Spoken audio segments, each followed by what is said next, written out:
mantika, luya, bawang sibuyas, sili, alamang, ampalaya,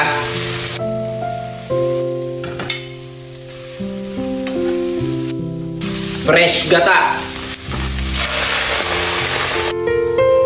Takpan mo. Huwag mo masyadong pagmamantikain, ganito lang. Pasilagay mo na yung seafoods na gusto mo. Sunod mo na rin yung sili. Haluin mo lang.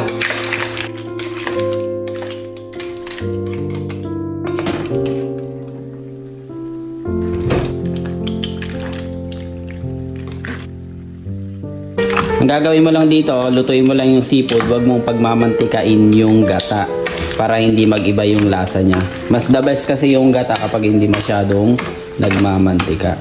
Pero depende rin sa inyo, choice nyo yan. Pero ako, yung ganitong luto, okay na sa akin. Pagbuka ng tahong, ayos na. Bango.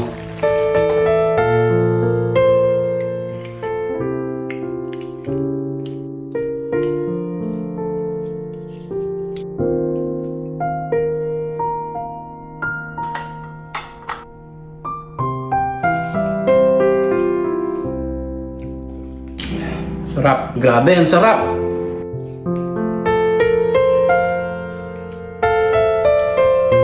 Grabe, ang sarap. Yeah.